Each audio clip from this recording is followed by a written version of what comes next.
Very good afternoon बच्चों। बच्चों last class में हम लोगों ने किया था सेक्शन 194 LA और आज जो है वो हम लोगों को करना है नेक्स्ट सेक्शन 194 M। 194 M क्या बोलता है? 194 M बोलता है कि अगर आपने यानी कि आप कौन है, सबसे पहले तो इंडिविजुअल और HUF है। इंडिविजुअल और HUF जो कि कवर्ड है other than section 194C, 194H और 194J। इसके अंदर कौन कौन से इंडिविजुअल और HUF कवर्ड थे सर वो इंडिविजुअल और HUF कवर्ड थे जिनका की रेवेन्यू 50 लाख से ज्यादा या टर्नओवर 1 करोड़ से ज्यादा होती थी। तो अच्छा, इसका मतलब क्या है? इसका मतलब ये है कि हम एक ऐसे इंडिविजुअल और HUF की बात कर रहे हैं जिसका लास्ट ईयर का टर्नओवर 1 करोड़ से ज्यादा नहीं है या फिर ग्रॉस रिसिप्ट्स 50 लाख से ज्यादा नहीं है। तो सबसे पहले तो ये समझना जरूरी है कि पेयर है कौन। तो सर पेयर है एक इंडिविजुअल और HUF other than these section, और इस सेक्शंस के अंदर कुछ लिमिट दी गई थी, उस लिमिट के नीचे आने वाले लोग यहाँ पे कवर्ड होंगे सेक्शन 194 M के अंदर। ओके सर, सबसे पहले तो यही क्लियर हो चुका। अच्छा, अब सर क्या किया इन लोगों ने? जो TDS लगा, इन लोगों ने पेमेंट की है। किस चीज की पेमेंट की है सर? TDS ऑन कॉन्ट्रैक्ट, यानी कि उन्होंने किसी के साथ कोई कॉन्ट्रैक्ट बनाया होगा, कोई कमीशन या ब्रोकरेज पे की होगी या फिर कोई फी पे की होगी फॉर प्रोफेशनल सर्विसेज।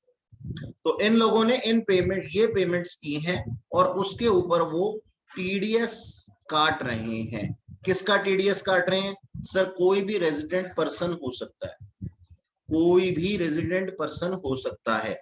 किस रेट से काट रहे हैं सर TDS?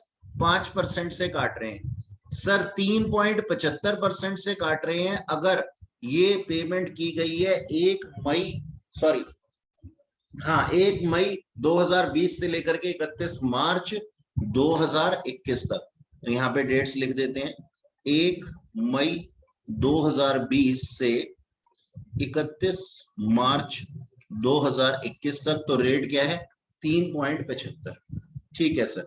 कोई एडिशनल पॉइंट? हाँ सर, एक एडिशनल पॉइंट है, वो कहता है हमारे को कि आपने ये चेक करना है कि यहाँ पे इस इंडिविजुअल और HUF की जो अमाउंट है जिसके ऊपर वो TDS काट रहा है, उसका एग्रीगेट सम जो है वो 50 लाख से ऊपर होना चाहिए, तभी TDS काट सकता है, अदरवाइज वो TDS नहीं काट सकता। तो नो TDS इफ सम और aggregate of sum is paid less than 50 lakhs। यानी कि ये जो लोग हैं जिनकी की टर्नओवर 1 करोड़ या ग्रॉस रिसिप्ट 50 लाख से नीचे थी, ये पेमेंट कर रहे हैं जो मैंने बताई है किसी भी रेजिडेंट पर्सन को, तो TDS काटेंगे 5% के हिसाब से।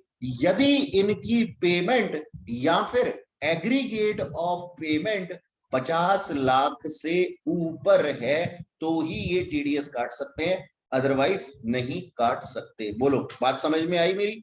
जल्दी से बता दो। डेट्स गलत नहीं है? हाँ जी सर। सर डेट्स गलत नहीं है? डेट्स क्या सर?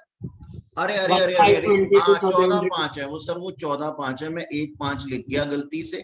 हाँ सर, ये वाली 14/5 है। 14 मई 2020 से लेकर के 31 मार्च 2021 तक। ठीक है, ठीक है सर। ओके, हाँ अब ठीक है। ठीक है, हाँ ये डेट्स तो मैंने आपको पिछली क्लासेस में वैसे भी लिखवाई हुई हैं, ऐसे ही मेरा मन कर गया था, लिख दिया, गलत लिख दिया, चलो कोई बात नहीं, सॉरी एंड थैंक यू। अच्छा, ये सेक्शन सर निपट गया, किसी को कोई दिक्कत नहीं है? ओके, अच्छा जी, नेक्स्ट चलते हैं आगे। 194N बहुत प्यारा सेक्शन है ये। क्या कहता है ये सेक्शन? कहता है अगर आपने कोई भी कैश विड्रॉ करवाया है, कहां से विड्रॉ करवाया है सर? बैंक से, किसी कोऑपरेटिव बैंक से या पोस्ट ऑफिस से।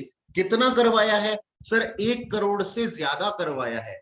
अच्छा सर, 1 करोड़ से ज्यादा अलग अलग अकाउंट से करवाया है या फिर एक ही अकाउंट से करवाया है? मतलब ये कि मान लो आपके बहुत सारे अकाउंट्स हैं, एक ही सॉरी, आपके क्या नाम है, हाँ, एक ही बैंक के अंदर आपके कई सारे अकाउंट हैं, ठीक है, या फिर मल्टीपल अकाउंट्स हैं आपके अलग अलग जगह पे।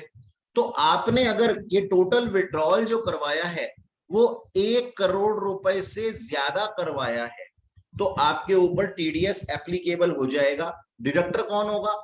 कौन करेगा सर डिडक्ट? सर करेगा देने वाला पैसा, यानी कि बैंक, कोऑपरेटिव बैंक या पोस्ट ऑफिस। और किस रेट से? 2% से। आओ जी इस बात को एक बारी और अच्छे से समझ लें।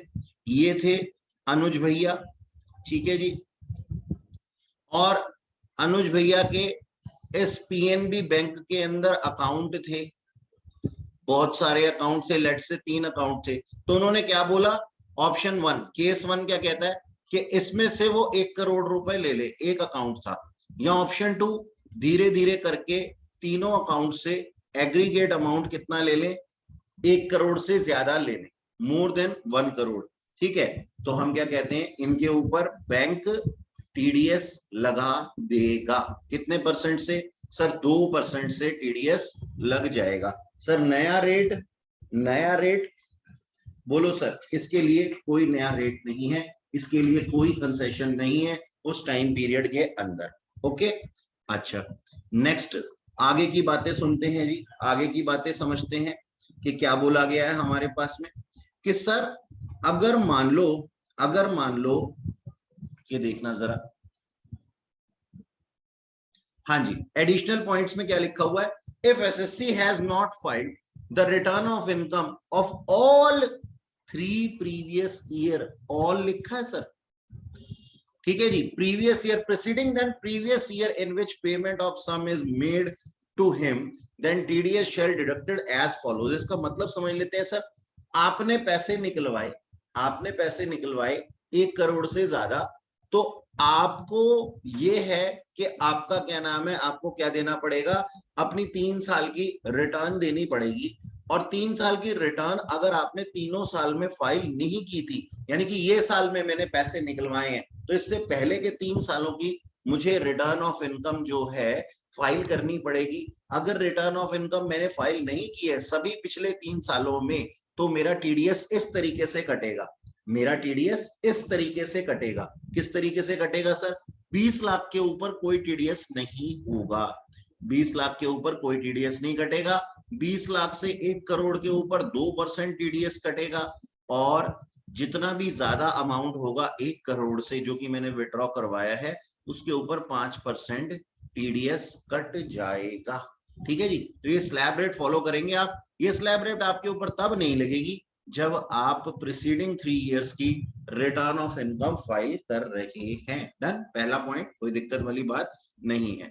डन, नेक्स्ट बोला गया कि टीडीएस तब भी नहीं लगेगा अगर पेई जो है, मतलब जो विड्रॉ करवा रहे हैं पैसा, वो कौन है? खुद बैंक, कोऑपरेटिव बैंक या पोस्ट ऑफिस है। यानी कि पोस्ट ऑफिस ने पोस्ट ऑफिस को दिया, बैंक ने बैंक को दिया, कोऑपरेटिव बैंक ने बैंक को दिया, बैंक ने कोऑपरेटिव बैंक को दिया, बैंक ने पोस्ट ऑफिस को दिया, पोस्ट ऑफिस ने बैंक को दिया, पोस्ट ऑफिस ने कोऑपरेटिव बैंक को दिया, तो सर टीडीएस एप्लीकेबल नहीं होगा। अच्छा सर, टीडीएस तब भी नहीं लगेगा जब पेई जो है, यानी कि विड्रॉ करने वाला गवर्नमेंट ऑफ इंडिया है, या फिर कोई भी बिजनेस कॉरेस्पॉन्डेंट है of the bank of the banks और द कोऑपरेटिव बैंक्स, यानी कि हम इनको भी as good as bank, cooperative banks ही मानते हैं, ठीक है सर।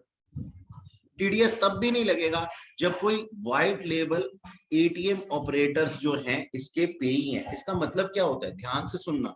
ये कौन होते हैं sir? White label ATM operators कौन होते हैं? आप जाते हैं, कई बार आपको ऐसा मिला होगा ना कि कुछ लोग आते हैं और एटीएम में पैसा डाल करके जा रहे होते हैं, या फिर एटीएम को ऑपरेट कर रहे होते हैं किसी भी तरीके से।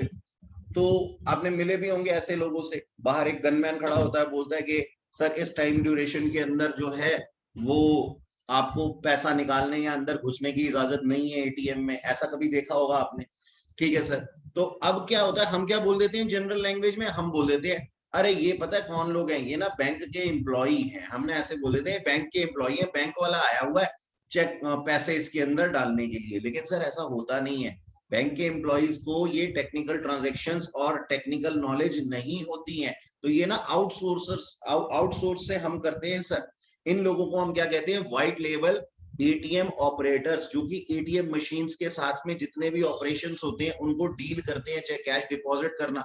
तो हम कहते हैं कि अगर बैंक ने 1 करोड़ से ज्यादा की पेमेंट की है, किसको, व्हाइट लेबल एटीएम ऑपरेटर्स को, भाई वो वही बैंक जो है वो उनका क्लाइंट है ना, वो पेमेंट कर सकता है इन लोगों को, तो सर इसके ऊपर टीडीएस नहीं लगेगा। या फिर अगर पेमेंट की गई है किसी नोटिफाइड पर्सन को, अब नोटिफाइड पर्सन क्या है सर,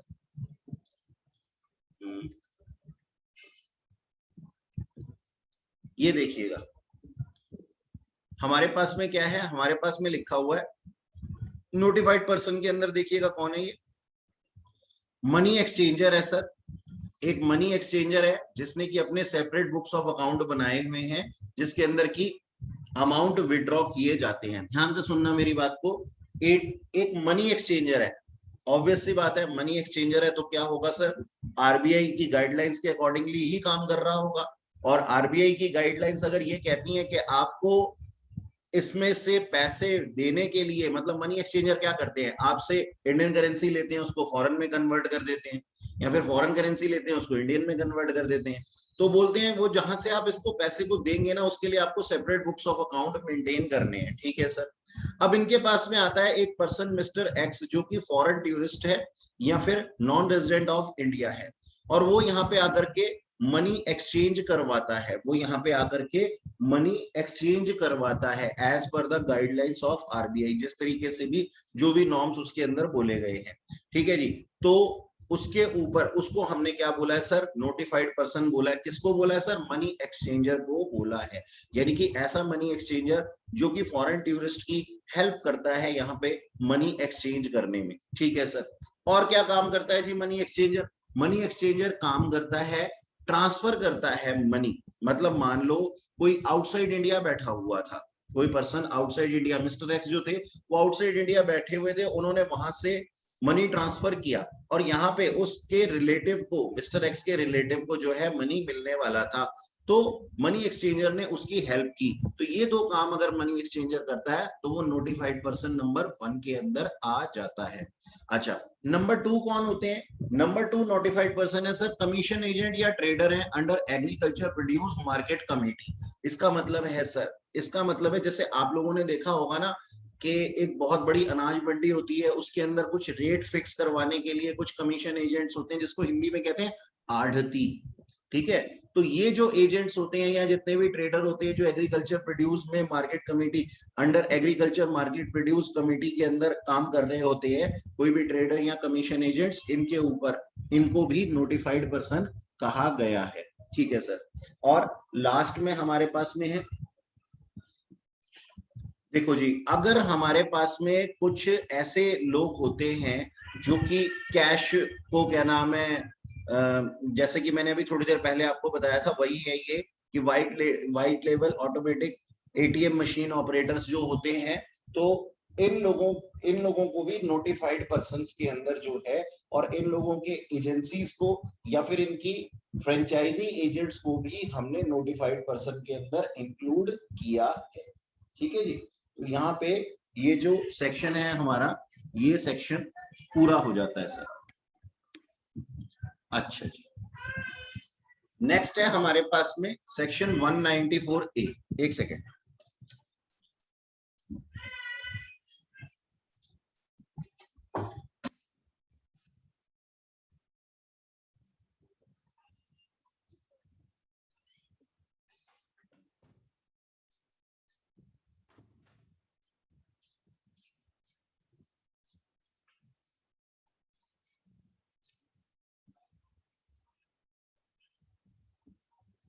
हाँ जी कुछ डिस्टरबेंस हो रही थी इसलिए गया था मैं। हाँ जी सर, 194O, 194O क्या कहता है, बहुत बढ़िया है ये, ठीक है जी। और फाइनेंस एक्ट 2020 से और एप्लीकेबल हुआ है, ये मतलब इंसर्ट हुआ है और इफेक्टिव है कब से, 1/10/2020 से, 1 अक्टूबर 2020 से। ठीक सर, अब ये बोलता क्या है, सबसे पहले तो आप लोगों ने देखा होगा जी, अमेजोन वगैरह ई कॉमर्स ऑपरेटर कहते हैं हम इनको, अमेजोन को, फ्लिपकार्ट को। तो ये लोग कहाँ से लेके आते हैं सामान? ये सर हमारे आपके जैसे जो ट्रेडर्स होते हैं ना, उन्हीं से सामान उठाते हैं और हमारा ही सामान आगे बिकवा देते हैं। ओके सर, तो यहाँ पे पर्सन कौन है, यहाँ पे डिडक्टर कौन है? ई कॉमर्स ऑपरेटर है, यानी कि अमेजोन। ठीक है सर, और पेई कौन है सर? कोई भी रेजिडेंट पर्सन जो कि अपने आप को रजिस्टर करा के बैठा हुआ है एज अ दुकानदार ऑन अमेजोन या फ्लिपकार्ट या मिंत्रा, जो भी होती हैं, जितनी भी ऑनलाइन साइट्स होती हैं। तो क्या हुआ सर, ई कॉमर्स ऑपरेटर, यानी कि अब जहां पे भी मैं ई कॉमर्स ऑपरेटर बोलूंगा ना, मैं अमेजोन बोलूंगा, ठीक है, आप मतलब समझ जा रहे। तो ई कॉमर्स ऑपरेटर वही होते हैं जो आपके क्या नाम है, जैसे कि आपके मिंत्रा हो गया, फ्लिपकार्ट हो गया, और आपके ये क्या नाम है, अमेजोन हो गया, जो भी होते हैं ये जितने भी होते हैं, अर्बन क्लैब हो गया, ठीक है, या फिर आपके जो सर्विसेज देने वाले होते हैं, जैसे कि आपका जोमेटो हो गया, या फिर स्विगी हो गया, या फिर उबर हो गया। तो गुड्स या सर्विसेज कुछ भी दे सकते हैं वो लोग, ऐसे ई कॉमर्स क्या नाम है ऑपरेटर की मैं बात कर रहा हूं। ठीक है, तो वो टीडीएस काटेगा किसके ऊपर? अपने दुकानदारों के ऊपर या सर्विस प्रोवाइडर के ऊपर। यानी कि वो लोग क्या करेंगे, वो लोग आगे पार्टिसिपेंट को इन्वॉल्व करते हैं, वो लोग क्या करते हैं, आगे पार्टिसिपेंट को इन्वॉल्व करते हैं। मैं एक दुकानदार हूं, मैंने अमेजोन को सामान बेचा, अमेजोन ने आगे कस्टमर को बेचा, या फिर आप ये कह सकते हो कि अमेजोन ने मेरे लिए सामान के लिए कस्टमर जुटा करके दिया। बीच में है ना, अमेजोन अपना कमीशन फिक्स करता है कि सर अगर आप 100 रुपए का सामान बेच रहे हो ना, तो 20 रुपए मेरे हैं, 80 रुपए मैं आपको दूंगा। अब हमारे दिमाग में पता है क्या बात आती है, ध्यान से सुन लेना सारे के सारे बच्चे, हमारे दिमाग में ये बात आती है कि सर टीडीएस जो लगेगा ना, वो 80 रुपए पे लगेगा। लेकिन ऐसा नहीं है सर, टीडीएस ग्रॉस अमाउंट पे लगेगा। मेरी बात सुनने में आई आप लोगों के? क्या आप क्या मेरी बात को सुन पाए? क्या आपने मेरी बात समझी? जवाब दो। Yes sir. Yes sir. Gross amount पे लगेगा। सर मैं दोबारा से इसको एक्सप्लेन कर देता हूं। 100 रुपए का सामान मैं बेच रहा हूं थ्रू अमेजोन, मैंने ये, मेरे पास में ये सिद्धांत बैठा हुआ है, ठीक है सर, ये मैं हूं। अच्छा, मैं कौन हूं? मैं हूं दिवाकर तंवर लर्निंग डेस्टिनेशन, यानी कि एक कंपनी हूं मैं, ये भी समझ लेना अच्छे तरीके से, मैं एक कंपनी हूं, ठीक है सर, ओके। और मैंने अमेजोन के थ्रू अपनी पेन ड्राइव इनको बेची टैक्स की, ठीक है सर। तो मैंने, इन्होंने, अमेजोन ने मुझे कोई अमाउंट पे किया होगा, इन्होंने आगे यहां से लिया होगा कुछ, ठीक है, और मुझे पे किया होगा कुछ अपनी कमीशन काट करके। तो सर हम यहां क्या कहते हैं, हम यहां कहते हैं कि सर ये बात नहीं है कि इन्होंने मुझे कितना अमाउंट दिया है, टीडीएस उसके ऊपर नहीं लगेगा जो इन्होंने अमाउंट मुझे दिया है, बल्कि जो इन्होंने अमाउंट कस्टमर से लिया है ना, उसके ऊपर टीडीएस एप्लीकेबल होगा मुझ पे, ये बोला गया है सेक्शन के अंदर। ठीक है सर, अच्छा जी, एक सेकेंड, इसको हटा देते हैं यहां से।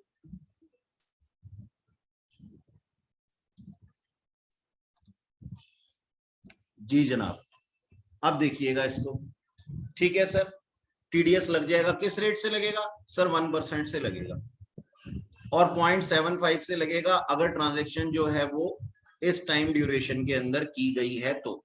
कोई एडिशनल पॉइंट? हाँ सर, एडिशनल पॉइंट है, टीडीएस नहीं लगेगा अगर उसने ये सारी की सारी कंडीशंस पूरी कर दी। Underline the word all conditions. क्या कंडीशन? टीडीएस कब नहीं लगेगा? सबसे पहली सर, जो पार्टिसिपेंट है ना, वो इंडिविजुअल और एचयूएफ है। बात समझ में आई? मैंने वहां पे Diwakar Tanwar learning destination as a company क्यों लिखा था? यस सर, आगे बात समझ में आई? तो हम क्या बोलते हैं, हम ये बोलते हैं सर कंपनी एसएससीओ या फिर अदर देन इंडिविजुअल और एचयूएफओ टीडीएस नहीं लगेगा। अच्छा, सिर्फ क्या ऐसा करने से ही बहुत कुछ हो जाएगा? नहीं नहीं सर, और भी चीज है। ग्रॉस अमाउंट ऑफ सेल है ना, is less than and equal to 50,000 during the previous year होना चाहिए, यानी कि जितनी की सेल हुई है ना अमेजोन के थ्रू, जितना भी मैंने किया है 5 लाख से कम होना चाहिए या उसके इक्वल होना चाहिए, तो टीडीएस नहीं लगेगा। नंबर 3 कंडीशन क्या कहती है, पार्टिसिपेंट ने प्रोवाइड किया हो अपना पैन या आधार कार्ड किसको, ई कॉमर्स ऑपरेटर को, तभी टीडीएस नहीं लगेगा। ये तीनों कंडीशन सेटिस्फाई होंगी ना, यानी कि सोचो तीनों कंडीशन कैसे पूरी हो गई। मैं दिवाकर, दिवाकर तवर लर्निंग डेस्टिनेशन नहीं, मैं दिवाकर अपनी पेन ड्राइव बेच रहा हूं, कितने में, 10,000 रुपए में, बस एक ही बेच रहा हूं, बस एक ही बेच रहा हूं, ठीक है जी, ठीक है, 10,000 रुपए में, किसको, अपने कस्टमर को, अपने स्टूडेंट को, और मैंने अपना पैन या आधार कार्ड अपने ई कॉमर्स एजेंट को, ई कॉमर्स ऑपरेटर को यानी कि अमेजोन को दे दिया। ये तीनों कंडीशन सेटिस्फाई हो गई, हाँ सर हो गई। क्या टैक्स लगेगा, टीडीएस काट सकता है उस 10,000 रुपए के ऊपर, नहीं काट नो सकता, सर, नहीं काट सकता, बिल्कुल नहीं काट सकता। डन सर, हमें ये पॉइंट समझ में आ गया। अच्छा नेक्स्ट, अब ये क्या बोला गया, TDS applicable on gross amount, हाँ ग्रॉस अमाउंट, ये मैंने आप लोगों को अभी थोड़ी देर पहले बताया था कि ऐसा नहीं होगा 100 से 80 पे किए अमेजोन ने तो 80 के ऊपर टीडीएस लगेगा, नहीं, ग्रॉस अमाउंट यानी कि 100 के ऊपर ही लगेगा। आइए इस चीज को जरा समझ लेते हैं।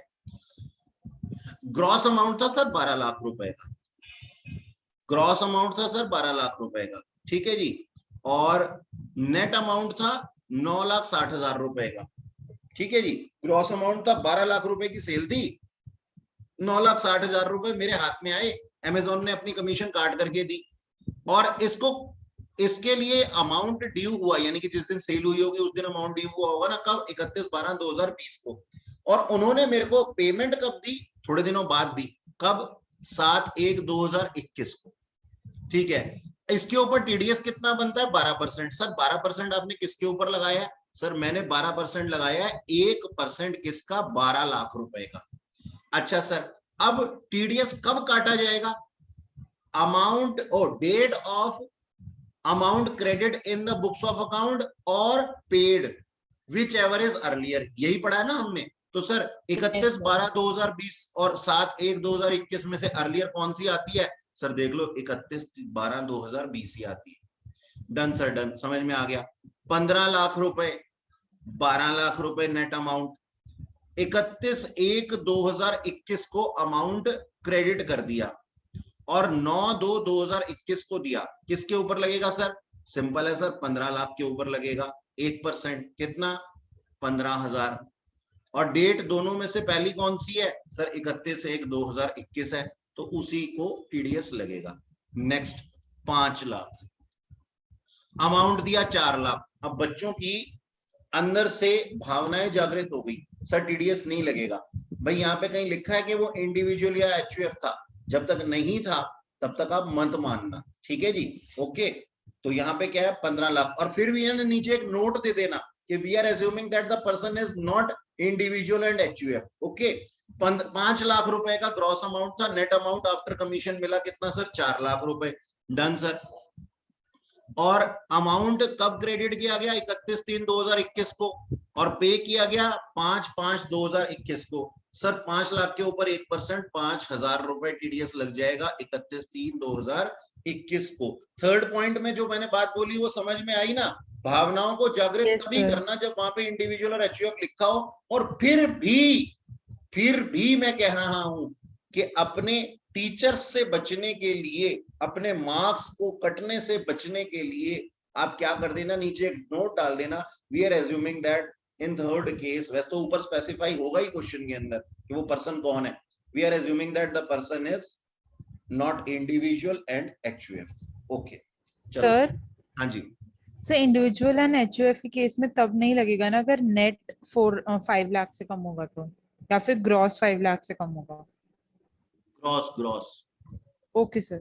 ग्रॉस, ये देखो लिखा है ना बी पॉइंट के अंदर, gross amount of sale, yes sir. ठीक है।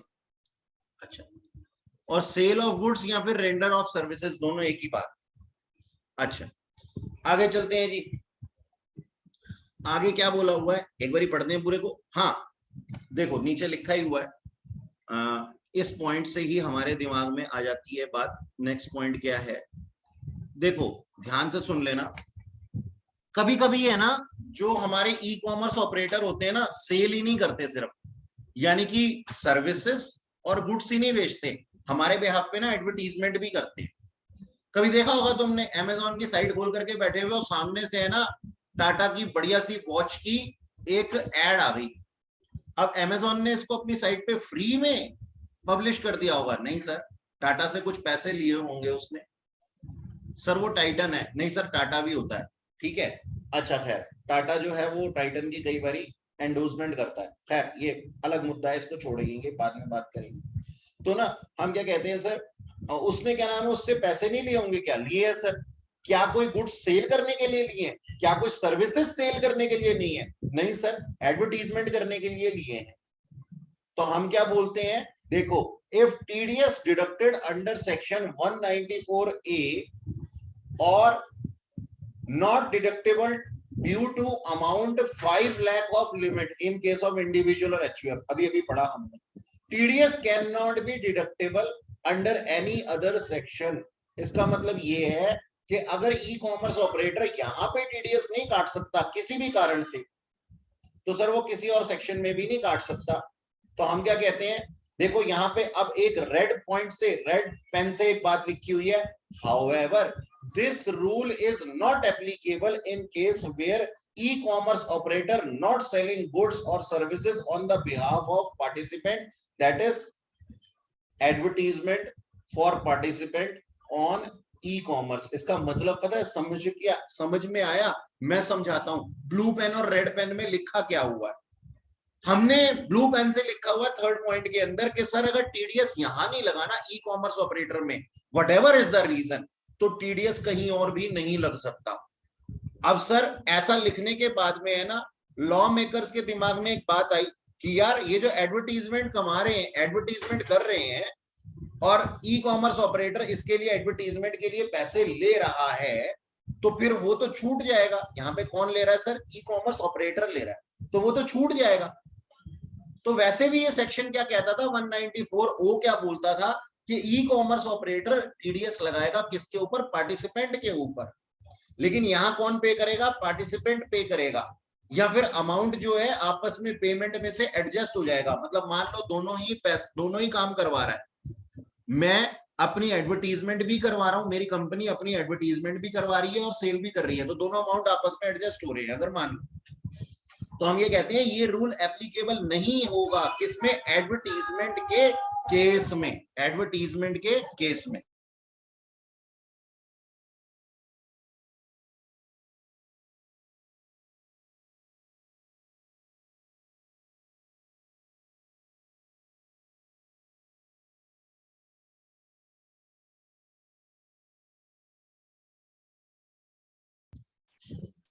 हाँ जी सर, हमारा जो नेक्स्ट सेक्शन है, हमारे टीडीएस के सेक्शन खत्म हो चुके हैं और टीडीएस ही चल रहा है अभी। वैसे सेक्शन 195A क्या बोलता है? सेक्शन 195A बोलता है, अब ना हमें आगे प्रीसीडिंग्स पढ़नी है। ठीक है जी, प्रीसीडिंग्स पढ़नी है कि किस तरीके से काम होता है, कितने रेट लगेंगे, वो सब हम लोग कर चुके हैं, वो सब हम लोग कर चुके हैं। तो 195A क्या बोलता है? कहता है आप अपनी इनकम का ना सर ग्रॉसिंग अप कर देंगे, ग्रॉसिंग अप कर देंगे। ठीक है, ग्रॉसिंग अप कर देंगे का मतलब क्या है सर? मान लीजिए आपको कोई अमाउंट रिसीव हुआ है, उसके अंदर टीडीएस डिडक्ट हो चुका है। जैसे कि मैं कहता हूं कि मिस्टर ए जो हैं वो केबीसी में जाते हैं और कौन बनेगा करोड़पति खेलते हैं, और वहां से उनको 1 करोड़ रुपए का इनाम मिलता है। ठीक है जी, विनिंग प्राइस जो उनका है वो 1 करोड़ रुपए का है। 1 करोड़ में से इनको पूरे के पूरे 1 करोड़ नहीं मिलते, माइनस कर देते हैं सर 30%। लेट से मैं कहता हूं कि 30% माइनस कर दिया इसके अंदर से 30 लाख, तो जो 70 लाख होते हैं ना, ये ट्रांसफर किए जाते हैं सर। तो विनिंग अमाउंट है, विनिंग अमाउंट है कितने का? 1 करोड़ रुपए का, लेकिन उनको दिया कितना जा रहा है सर? सिर्फ 70 लाख दिया जा रहा है। लेकिन जब ये अपनी रिटर्न फाइल करेंगे ना सर, तो ये अपनी इनकम फ्रॉम अदर सोर्सेज में दिखाएंगे, इनकम फ्रॉम अदर सोर्सेज में दिखाएंगे कितना सर? उनके पास में जो अमाउंट था 1 करोड़, यानी कि वो दिखाएंगे मेरे हाथ में कितना है 70 लाख प्लस 30 लाख मैं ऑलरेडी पे कर चुका हूं। अच्छा, अब इसके बाद में सारे हेड्स कंप्यूट करने के बाद में इनका टोटल इनकम आ जाएगी। हम उनके ऊपर टैक्स लगाएंगे। टैक्स दो तरीके के होंगे सर, स्लैब रेट से लगेंगे और फ्लैट रेट से लगेंगे। ठीक है जी, फ्लैट रेट से लगेंगे। अब स्लैब रेट और फ्लैट रेट का जो भी टैक्स बन जाता है, जितना भी बन जाता है, उसमें से जो अर्लियर अमाउंट पेड होता है ना 30 लाख रुपीस, वो बाद में डिडक्ट करते हैं और रिमेनिंग जो टैक्स होता है वो पे करते हैं। ये टैक्स पेबल होता है उनका, ये टैक्स पेबल होता है उनका। तो सर हम क्या कहते हैं, हमारा सेक्शन सिर्फ 195 इतना ही बोलता है कि आप अपनी इनकम का ग्रॉसिंग अप कर दो, आप अपनी इनकम का ग्रॉसिंग अप कर दो, दैट्स इट, इतनी ही बात बोली जाती है। अच्छा सर, अब इस सेक्शन के अंदर एक बात और बोली गई है। क्या बोली गई है सर? 192 1A पढ़ाया था मैंने आपको, जहां पे एक जो एम्प्लॉयर था वो अपने एम्प्लॉय के नॉन मॉनिटरी परक्यूजिट्स के ऊपर, नॉन मॉनिटरी परक्यूजिट्स के ऊपर गवर्नमेंट को टीडीएस पे करने के लिए लायबल होता है ना सर? ठीक है, ये हमने पढ़ा था, ये हमने पढ़ा था। तो इस केस में, इस पूरे केस के अंदर कोई ग्रॉसिंग अप नहीं होगी, no grossing up in this case. Section 192 1A के अंदर, जहां पे एक एम्प्लॉयर अपने एम्प्लॉय को नॉन मॉनिटरी परक्यूजिट देता है और उनके ऊपर टीडीएस पेबल, टीडीएस के लिए लायबल होता है गवर्नमेंट ऑफ इंडिया, वहां पे क्रॉसिंग अप नहीं होगी। ठीक सर, ओके, आगे चलते हैं। आगे क्या बोला गया? आगे बोला गया सर सेक्शन 196। सेक्शन 196 क्या बोलता है?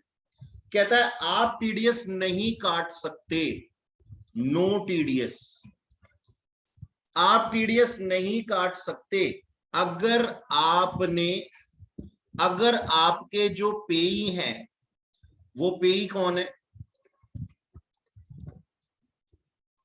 कौन पेई है सर? गवर्नमेंट है, आरबीआई है, मतलब आप गवर्नमेंट का टीडीएस काटोगे। अच्छा, इतने बड़े हो गए हो अभी आप।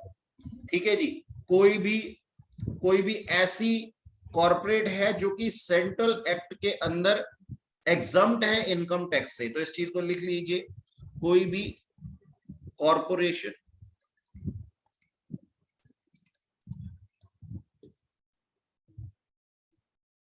established under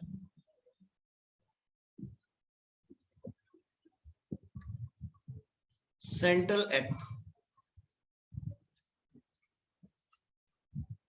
which is exempt from income tax।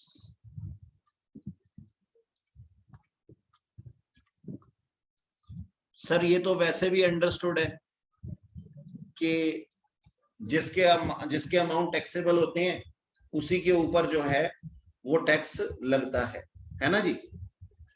जिसके ऊपर जो अमाउंट टैक्सेबल होते हैं उन्हीं के ऊपर तो टैक्स लगता है, और किसी के ऊपर थोड़ी ना लगता है। अच्छा जी, ओके,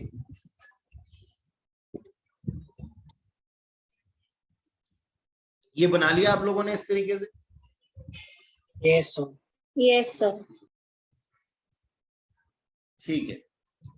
अच्छा, ये जो अमाउंट है इन, और ये क्या कर दिया, ये जो अमाउंट है इन लोगों को किस तरीके से दिया जाता है? ये अमाउंट इन लोगों को दिया जाता है बाय वे ऑफ इंटरेस्ट, या फिर कोई सिक्योरिटीज जो इन्होंने खरीदी हुई हो उसके थ्रू दिया जाता है। खैर हम तो कहते हैं कि हम इनके ऊपर टीडीएस नहीं लगा सकते, दैट्स इट, इतनी सी बात। अच्छा सर, ओके। अब सर टाइम लिमिट, ये हमने वैसे पहले पढ़ा हुआ है, लेकिन फिर भी बोलो तो एक बारी टाइम लिमिट क्या है? टाइम लिमिट फॉर टीडीएस बताओगे? कोई हेल्प करेगा मेरी? मैं भूल गया हूं, बता दो sir. At the time of credit of amount, और B payment At the time of payment. At the time of payment whichever is Earlier. Earlier. Earlier. हाँ सर, मालूम है हमें। अच्छा सर, लेकिन कुछ सेक्शन ऐसे होते हैं। अच्छा, ये कौन से वाले सेक्शन है? ये सेक्शन है सर 193, 194। अच्छा, 194 का कौन सा sir? A, C, D, G H I, G H I, I A, अपना आई बी, आई सी, और सर जे। ठीक है जी, ठीक है सर। और रिमेनिंग के लिए यानी कि सर 192 के लिए, 192 ए के लिए, 194 के लिए, ऊपर 4 ए है, 194 नीचे है, 194 बी के लिए, देखो वहां से बी मिसिंग है ना, वो यहां पे, और बीबी के लिए यानी कि 194 बीबी के लिए, 194 डीए के लिए, 194 डबल ई के लिए, और एल ए के लिए। क्या है सर? टीडीएस कब लगेगा? Eight the time of payment, eight the time of payment. ठीक है सर, ये हमने स्पेसिफिकली हर एक सेक्शन के अंदर पढ़ा भी हुआ है। ओके, आगे चलते हैं। आगे क्या लिखा हुआ है? आगे ये लिखा हुआ है सर हमारे पास में सेक्शन 197 है। सर क्या कहता है सेक्शन 197? सेक्शन 197 कहता है कि जिसको आपने टीडीएस देना है। अच्छा, पहले समझो इस चीज को, पूरी की पूरी बात को समझो। मान लो एक पर्सन है, मान लो एक पर्सन है, ठीक है, इसने टीडीएस कटवा दिया आपने कहीं पे, इसको किसी अमाउंट, कोई अमाउंट रिसीव हुआ इनसे, इन भाई साहब से, मिस्टर एक्स, और ये थे मिस्टर वाई भाई साहब। इनको कोई अमाउंट रिसीव हुआ, लेट्स से ये अमाउंट चार्जेबल टू टैक्स है 10 लाख रुपए, और इनके ऊपर टीडीएस लग जाता है, इनके ऊपर टीडीएस लग जाता है मान लो 2% से। अच्छा, 10 लाख नहीं करते इसको हम ना, थोड़ा कम कर देते हैं, 2 लाख कर देते हैं। तो 2 लाख का 2% मिस्टर एक्स ने टीडीएस कितना डिडक्ट कर दिया इनका? जल्दी से बता दो, बोलो। 400 रुपए या 4000 रुपए? 4000 से। 4000 रुपए टीडीएस डिडक्ट करके अपने पास में रख लिया। ठीक है सर, अब मिस्टर वाई बेचारे क्या करेंगे? कुछ भी नहीं करेंगे। अब मिस्टर वाई कहते हैं ठीक है। अब मिस्टर वाई ना किसके पास में जाते हैं थोड़े टाइम बाद? ये जाते हैं राजा बाबू के पास में। ये कौन है? अथॉरिटी। ठीक है जी, ये कौन है? Tax authority. इसके पास में जाते हैं, कहते हैं हाँ सर एक बात बताओ। मिस्टर वाई कहते हैं टैक्स अथॉरिटी को, एक बात बताओ, आपने मेरे को बेसिक एग्जामिशन लिमिट दे रखी है ना 2.5 लाख रुपए की। कहते हैं हाँ। कहते देखो मैंने कितना कमाया, 2 लाख रुपए कमाए हैं, और मेरा टीडीएस काट लिया कितना? 4000 रुपए मिस्टर एक्स ने, जो कि उन्होंने आपके पास सबमिट कर दिया है, ऐसा वो कह रहे हैं, ऐसा वो कह रहे हैं। तो मेरा टीडीएस क्यों काट लिया? मेरा तो टैक्स ही नहीं बनता था, 2.5 लाख रुपए के ऊपर मेरा टैक्स बनता है निल, और मेरी तो इनकम ही कोई और है नहीं, सिर्फ 2 लाख रुपए इनकम है, तो मेरा टैक्स क्यों काट लिया? 4000 रुपए क्यों ले लिए मुझसे? टैक्स अथॉरिटी कहती है हाँ बिल्कुल सही बात है। तो अगर इसने बाद में बोला होगा तो टैक्स अथॉरिटी इसको अमाउंट रिफंड कर देगी, वरना अब अगली बार के लिए पता क्या करता है, मतलब इसको ना मिस्टर वाई को पहले से मालूम है। एक केस तो हो गया, एक केस तो ये हो गया कि वो पैसा कटने के बाद टैक्स अथॉरिटी के पास गया कि मेरा पैसा काट लिया शिकायत लेकर के, और वो पैसा तुम्हारे पास आ गया है, तो वो टैक्स अथॉरिटी उसको उसके 4000 रुपए वापस कर देगी। केस 1। ठीक है जी, 4,000 रुपए, क्योंकि टैक्स अथॉरिटी इसको पेनल्टी नहीं लगा सकती मिस्टर एक्स को, क्योंकि उसने तो अथॉरिटी दी थी इसको कि मिस्टर एक्स आप टैक्स काटना, उसने तो अपना काम किया केवल। वो ये थोड़ी ना चेक करता फिरेगा कि भाई किसका अमाउंट कितना टैक्सेबल होता है। अब आगे के लिए ना अगले साल फिर से मिस्टर एक्स से मिस्टर वाई को कोई पेमेंट मिलनी है, वो फिर से टैक्स 4,000 रुपए काटने के लिए तैयार है, टीडीएस फिर से काटने के लिए तैयार है 4,000 रुपए का। तो ना मिस्टर वाई कहते हैं टैक्स अथॉरिटी के पास पहले ही जाकर के कि क्या ड्रामा किया हुआ है, अभी काटा नहीं है टैक्स, ये क्या ड्रामा किया हुआ है, आप हमेशा क्या नाम है इनसे पैसे लेकर के सबमिट करते हो, बाद में मेरे को वापस करते हो। तो इनकम टैक्स अथॉरिटी कहती है एक काम करो बेटा मिस्टर वाई, इस बार ये ना आप मेरे को जरा अपना पैन कार्ड दे दो। क्या दे दो? पैन कार्ड दे दो और आधार कार्ड नंबर दे दो, ठीक है। और एक फॉर्म है, ये फॉर्म फिल कर दो कि मैं डिक्लेयर करता हूं कि मेरी इनकम जो है, इस फॉर्म के अंदर क्या लिखा हुआ है, मेरी इनकम जो है वो 2.5 लाख रुपए से कम होने वाली है ड्यूरिंग द ईयर, ऐसा डिक्लेरेशन दे दो, तो हम आपको एक सर्टिफिकेट इशू कर देंगे। टैक्स अथॉरिटी क्या कहती है, हम आपको एक सर्टिफिकेट इशू कर देंगे, ठीक है। किस चीज का सर्टिफिकेट इशू कर देंगे? कि आपका टैक्स ना काटा जाए, क्योंकि आपकी जो इनकम है वो बेसिक एग्जम्पशन लिमिट से कम है, तो आपको ऐसा सर्टिफिकेट दे देंगे, और ये सर्टिफिकेट ले जा करके ना आप मिस्टर एक्स को दिखा देना, वो आपका टीडीएस नहीं काटेंगे। बताओ पहले ये कहानी समझ में आई? Yes sir. Yes sir. ठीक है सर। अब यही लिखा हुआ है हमारे सेक्शन 197 में, क्या लिखा हुआ है, ये लिखा हुआ है कि सर अगर किसी पर्सन का इनकम बेसिक एग्जम्पशन लिमिट से कम है,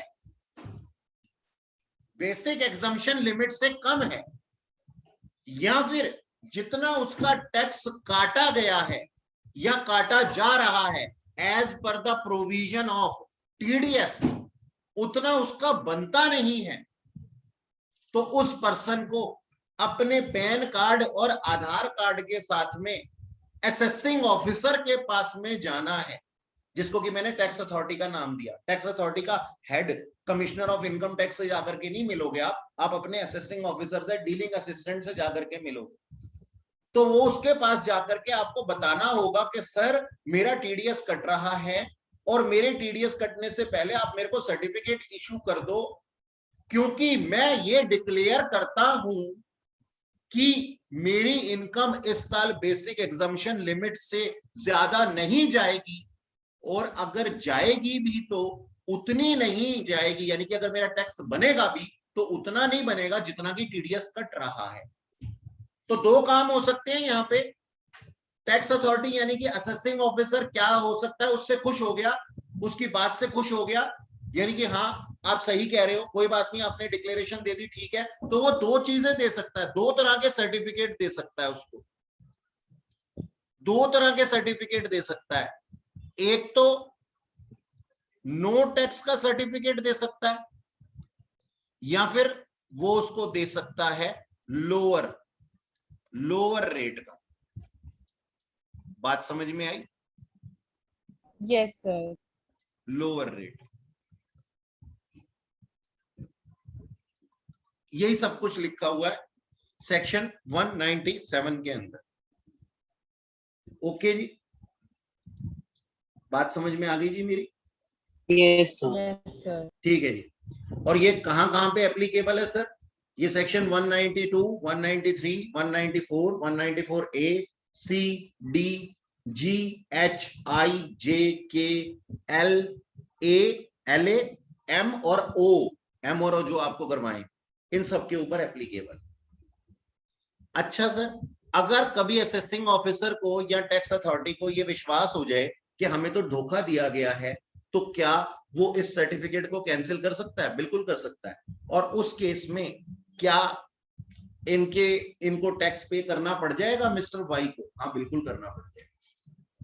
तो ये चीज भी उसके अंदर लिखी हुई, नोट्स आपके पास है।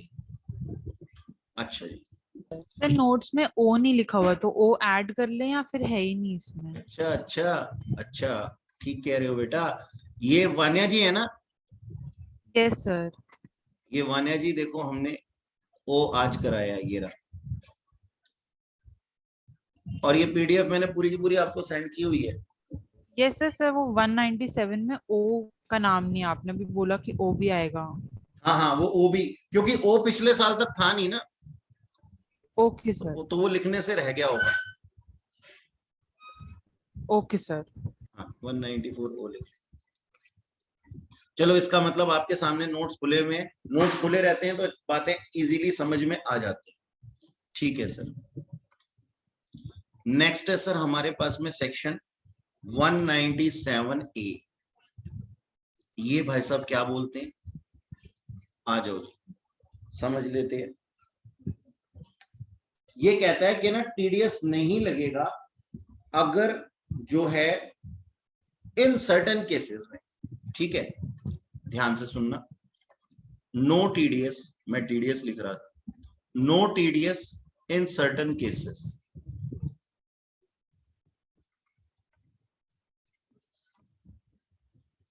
ठीक है जी, ओके। अब यहां क्या लिखा हुआ है कि एक ऐसा इंडिविजुअल, सबसे पहले कि हम किसकी बात कर रहे हैं, फाइलिंग ऑफ डिक्लेरेशन। पहले इसको लिखो, मतलब ये छोटे छोटे पॉइंट्स लिखते हैं। फाइलिंग ऑफ डिक्लेरेशन पहले लिख लेते हैं, फिर समझते हैं।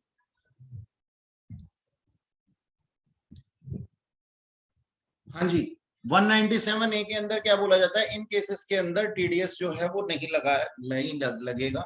नंबर 1 हमारे पास में क्या है, जहां पे डिक्लेरेशन दी जाती है किस चीज की, रिसिप्ट की of NSS, national saving scheme की पेमेंट की, और डिविडेंड की विदाउट टीडीएस। विदाउट टीडीएस हम क्या नाम है, अगर कोई पेमेंट करते हैं किसकी, हमारे पास में, मतलब इन केसेस में टीडीएस नहीं लगेगा। Filing of declaration for receipt of NSS payment and dividend without TDS. अब इस चीज को हम आगे भी देखेंगे कि हमने पहले भी पढ़ा था, 40,000 रुपए की लिमिट जिनकी होती है, 40,000 रुपए से कम, और 40,000 और 5,000 रुपए इन एनी अदर केस, 40,000 या फिर 5,000 एज द केस में भी।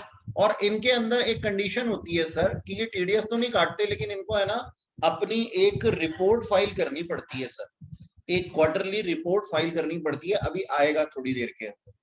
ठीक है, नेक्स्ट है हमारे पास में डिक्लेरेशन ऑफ, जहां पे हमारे पास में डिक्लेरेशन आ जाती है नॉन डिडक्शन की, किसके अंदर, सेक्शन 192A के अंदर, 193, 194A, 194D, DAIK by the person other than company या पार्टनरशिप फर्म। यानी कि ये लोग खुद डिक्लेयर कर देते हैं कि हमारा जो है टीडीएस नहीं कटना चाहिए, और इनको सर्टिफिकेट भी इशू होते हैं।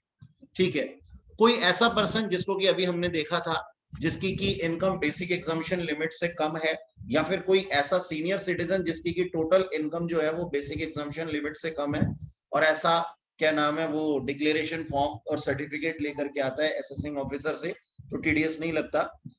अगर इंटरेस्ट की पेमेंट की जाती है ऑफशोर बैंकिंग यूनिट के द्वारा, किसको, नॉन रेजिडेंट को, या non ordinary non resident but non ordinary resident को, नॉन रेजिडेंट को, या फिर रेजिडेंट तो है बट नॉन ऑर्डिनरी रेजिडेंट है। ठीक है जी, इनको अगर पेमेंट की जाती है इंटरेस्ट की, किसके थ्रू, ऑफशोर बैंकिंग यूनिट के थ्रू, तो भी हमारे पास में टीडीएस एप्लीकेबल नहीं होगा। ठीक है जी, एक तो होता है ऑफशोर बैंकिंग यूनिट का मतलब क्या होता है, जैसे स्पेशल इकोनॉमिक जोन होते हैं ना, उनके अंदर बैंकिंग यूनिट्स लगाई जाती हैं और टैक्स हॉलिडे भी दिया जाता है, तो उनको हम कहते हैं ऑफशोर बैंकिंग यूनिट्स। यानी कि जो एरिया डेवलप नहीं है उस एरिया में जाकर के ये अपना बिजनेस करती है।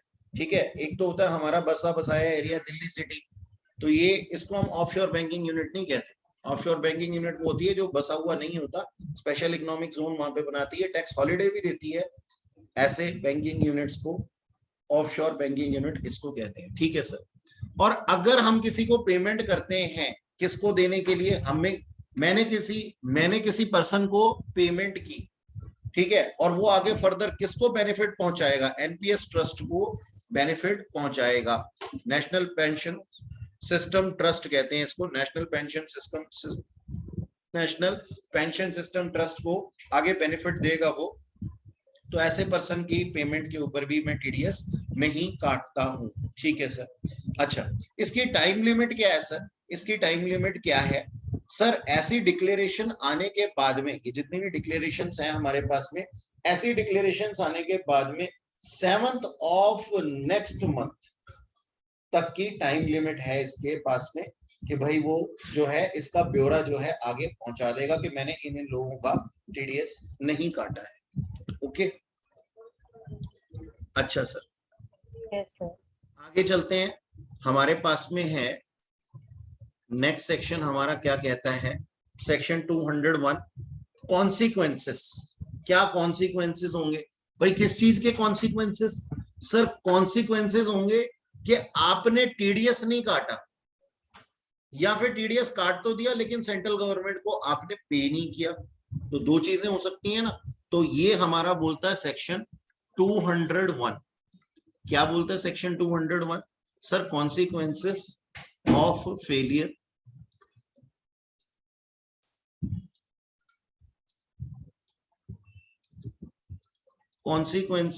फेलियर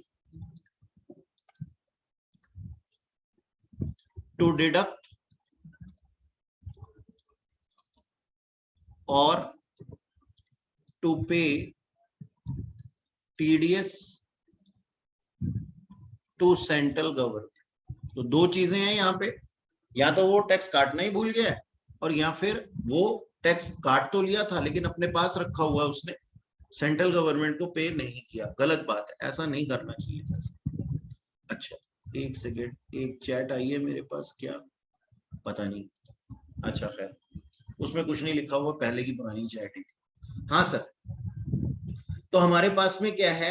पहले तो हम कहते हैं कि सर ऐसे पर्सन को हम बोलते हैं क्या? एसएससी इन डिफॉल्ट, यानी कि इसने गलती की है, ठीक है। और ऐसे पर्सन को, किस पर्सन को एसएससी इन डिफॉल्ट कहते हैं? पहले तो इसका नाम डिक्लेयर कर दिया हमने। क्या? पहले तो हमने इसका नाम डिक्लेयर कर दिया एसएससी इन डिफॉल्ट,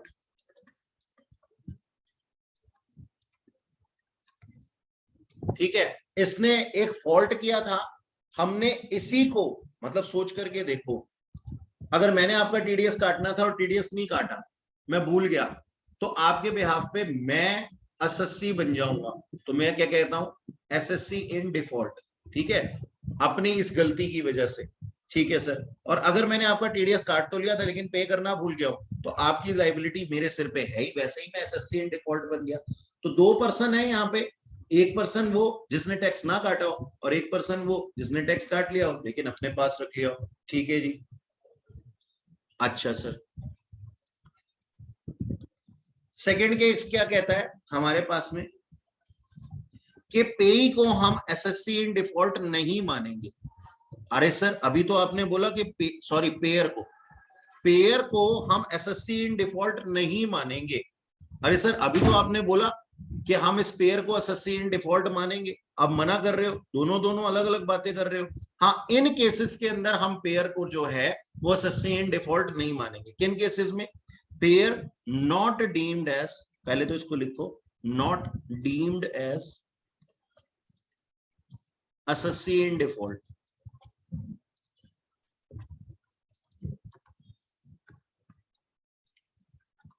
किस केस में सर? इन केसेस में। देखो भाई, मैं किसी का टैक्स काटना भूल गया लेकिन उसको ये बात मालूम थी और उसने जाकर के अपनी टैक्स रिटर्न फाइल कर दी, ठीक है जी। तो मुझे उसने बचा लिया। क्या किसने बचा लिया सर? पेई ने बचा लिया। इफ सच पेई, तो पेयर बच जाएगा, ठीक है। इफ सच पेई filed return of income under section 139, ठीक है जी। एंड और क्या है उसके अंदर, हैज इंक्लूडेड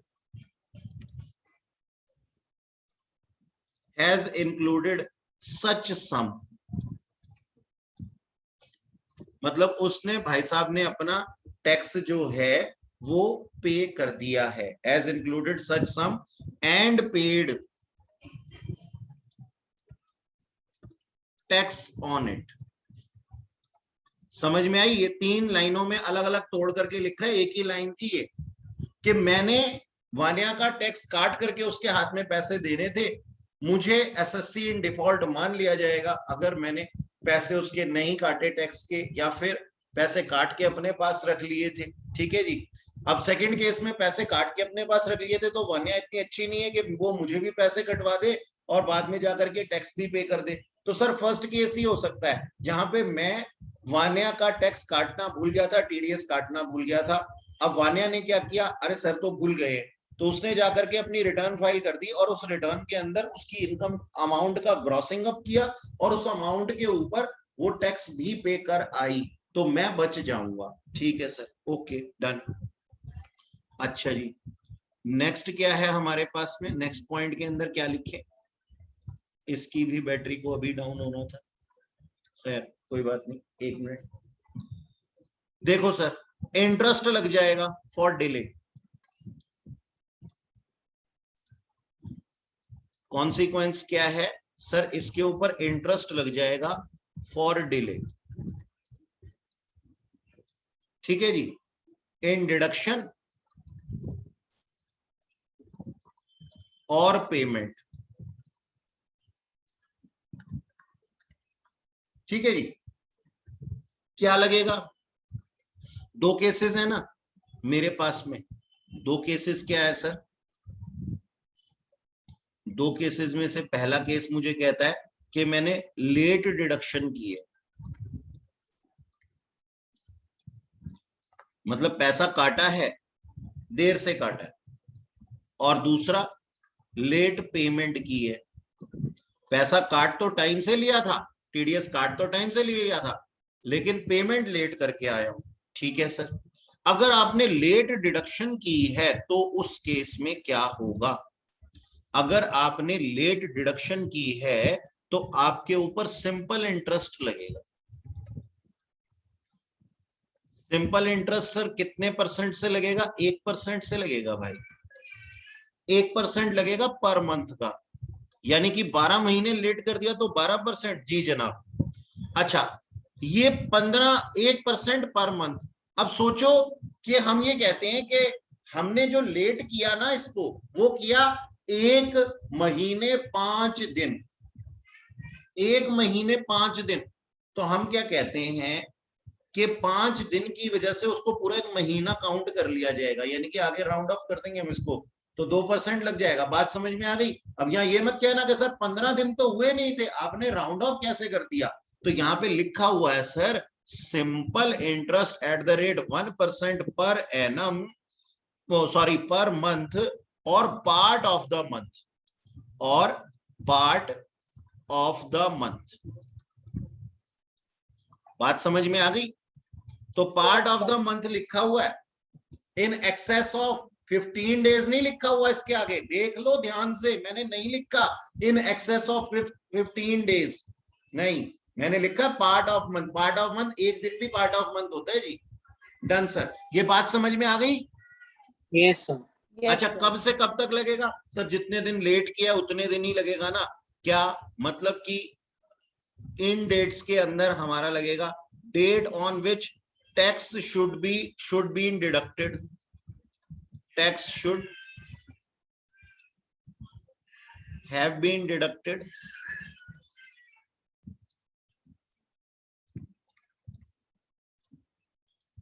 टू कब तक actually deducted, tax actually deducted. ठीक है सर, ये तो समझ में आ गया लेट पेमेंट का। अब दूसरे वाले का क्या हिसाब किताब है, लेट डिडक्शन का है, अगले वाले का क्या हिसाब है, इसके अंदर सर 1.5% लग जाएगा। वहां पे 1% था, यहाँ पे 1.5% लग जाएगा। Simple interest at the rate 1.5% per month और पार्ट ऑफ मंथ।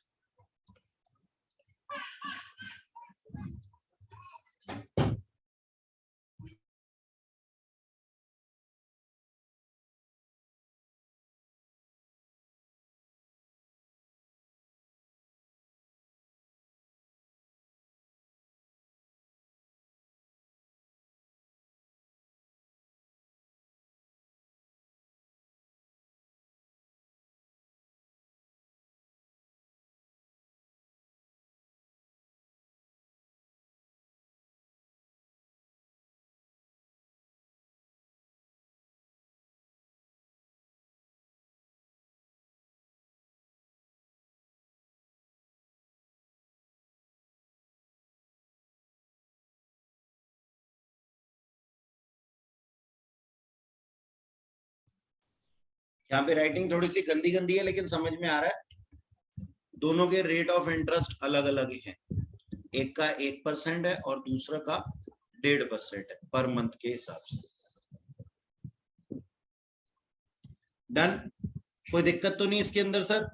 इसके ऊपर आपके मॉड्यूल के अंदर एक क्वेश्चन दिया हुआ है, मेरे ख्याल 11वां क्वेश्चन है वो, तो कर सकते हैं, इसमें कोई दिक्कत नहीं है। एक सेकंड बच्चों, जरा इसको मैं ना चार्जिंग पे लगा दूं। जी सर, नेक्स्ट पॉइंट के अंदर लिखिएगा कि ऐसा कौन सा टाइम पीरियड है, कितना टाइम पीरियड है जब तक कि एक पर्सन को हम एसएससी इन डिफॉल्ट मान सकते हैं। किस काम के लिए? टीडीएस के लिए। ठीक है, time limit, time limit for dimming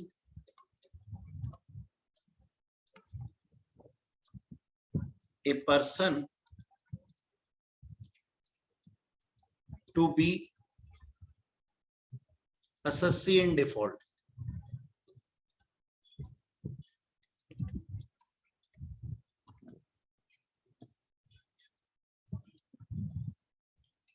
ठीक है जी, तो हम ये कहते हैं कि सर हमारे पास में ना इसके ना ऑर्डर दिए जाते हैं कि किसी भी पर्सन के अगेंस्ट अगर हम ऐसी कोई कार्रवाई करेंगे तो ऑर्डर देते हैं हम। कौन से सेक्शन के अंदर? 201 सब सेक्शन 1 के अंदर ऑर्डर दिए जाते हैं। ठीक है सर, तो कब तक हम इसको मान सकते हैं?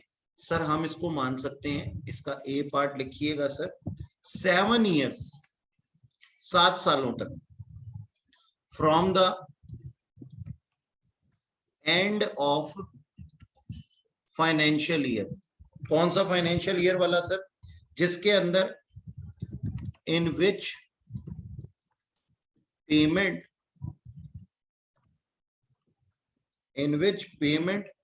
इज मेड और credit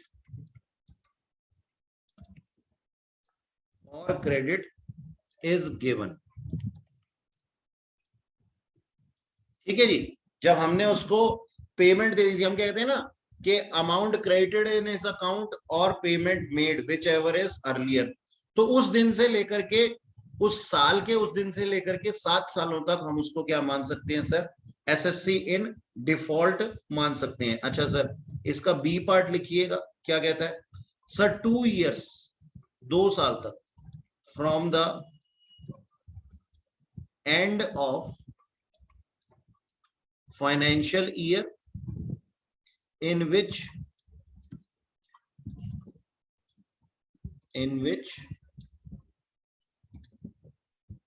correction statement.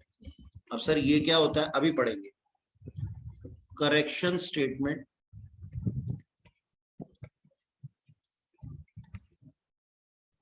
is delivered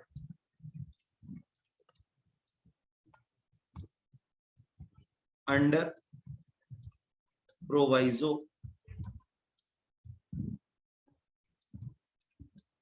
to section 200 subsection 3। हाँ जी, करेक्शन स्टेटमेंट हमें फाइल करनी होती है। अभी देखेंगे करेक्शन स्टेटमेंट को पूरा का पूरा। अगर किसी तरीके की कोई गलतियां होती हैं टीडीएस के अंदर सर, डिफॉल्ट तो हो ही सकते हैं, कोई एरर तो हो ही सकते हैं, तो उन एरर्स को हमने जो है वो सुधारा था, और जब सुधारा था उसके बाद में हमने उसकी करेक्शन स्टेटमेंट फाइल की थी। तो उसके 2 साल बाद तक हमारे को क्या किया जा सकता है, एसएससी इन डिफॉल्ट घोषित किया जा सकता है, हमारे पे कार्रवाई की जा सकती है। और तीसरे साल में की जा सकती है क्या सर? नहीं की जा सकती। या फिर 7 साल में की जा सकती है। किस केस में? जहां पे हमने करेक्शन स्टेटमेंट की बात नहीं हो रही, अदर देन करेक्शन स्टेटमेंट की बात हो रही है। 7 सालों तक, जब से हमने की सामने वाले को पैसा दे दिया था और उसका अमाउंट जो है, पैसा भी दे दिया था, उसका क्रेडिट भी दे दिया था उसको, लेकिन हमने क्या नाम है टीडीएस जो है गवर्नमेंट को पे नहीं किया था। ओके, अच्छा जी। अब यहाँ पे इसके बाद में एक पॉइंट और लिखेंगे आप सर। क्या पॉइंट लिखेंगे? कि हम डीमिंग, हम जो है ना, जैसे कि हमने ये टाइम लिमिट जो हमने बोला ना, हमने ये टाइम लिमिट बोली 7 साल और 2 साल। तो अब अगला पॉइंट लिखेंगे कि टाइम लिमिट नहीं है, ठीक है, no time limit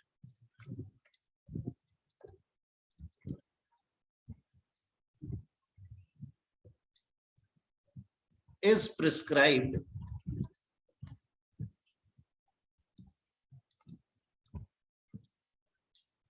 a person to be assessee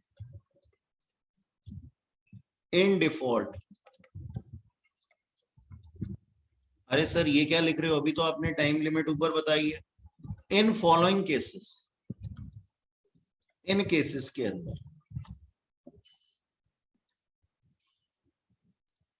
ठीक है जी।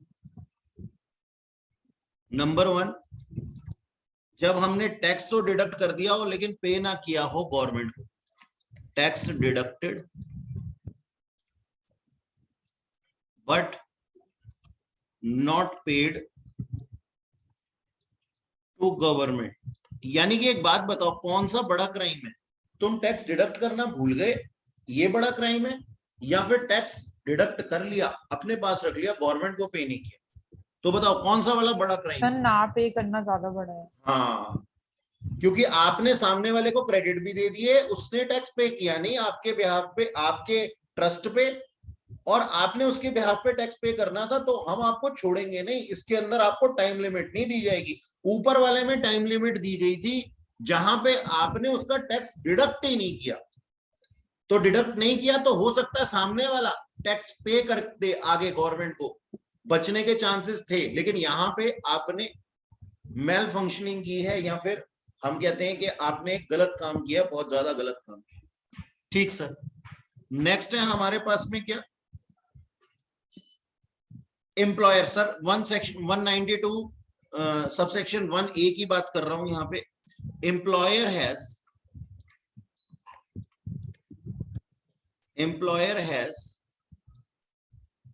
failed to pay tax under section 192(1)(a। ठीक है जी। ये कौन सा वाला था जो अभी हमने डिस्कस किया था ना थोड़ी देर पहले, कि एम्प्लॉयर अपने एम्प्लॉई को कोई नॉन मॉनिटरी परक्यूजिट देता है, तो उस नॉन मॉनिटरी परक्यूजिट के ऊपर टीडीएस नहीं काटा जाता एम्प्लॉई की सैलरी पे, बल्कि एम्प्लॉयर खुद अपनी जेब से टीडीएस पे करता है। और मैंने बताया था उसको इस चीज का प्रॉफिट एंड लॉस में लिखने का भी अधिकार नहीं होता, जबकि एम्प्लॉई को ये फायदा हो जाता है कि भाई वो अपना टैक्स क्रेडिट ले सकता है इसके ऊपर, तो डबल बेनिफिट हो जाता है। एक तो टैक्स भी नहीं पे करना पड़ा एम्प्लॉई को, और साथ में उसको टैक्स क्रेडिट भी मिल गई। तो ऐसे टैक्स की बात मैं कर रहा हूं कि अगर एम्प्लॉयर ने नॉन मॉनिटरी परक्यूजिट नहीं है, मतलब गवर्नमेंट ऑफ टैक्सेशन डिपार्टमेंट क्या बोलता है, कहता है एक तो तुम्हारे को हमने मना किया था नॉन मॉनिटरी परक्यूजिट मत दो, क्योंकि इसके ऊपर टैक्स तुम्हें पे करना पड़ेगा। इस चीज को डिमोटिवेट करने के लिए तो हमने किया कि टैक्स एम्प्लॉयर को पे करना पड़ेगा, फिर भी तुमने उसको नॉन मॉनिटरी परक्यूजिट दिए, और तुम्हें हमने बताया भी था कि इसका कॉन्सिक्वेंस ये होगा कि तुम्हें टैक्स पे करना पड़ेगा इसके ऊपर, बावजूद उसके तुमने उसको नॉन मॉनिटरी परक्यूजिट भी दिए और टैक्स भी नहीं पे किया। तो इसलिए तुम्हारी कोई लिमिट नहीं है एसएससी इन डिफॉल्ट को तुम्हें मतलब 7 साल या 2 साल का कोई लेना देना नहीं है तुमसे, तुम्हें तो कभी भी एसएससी इन डिफॉल्ट माना जा सकता है। ठीक है जी। अच्छा सर नेक्स्ट लिखो जी, deductee is a non resident.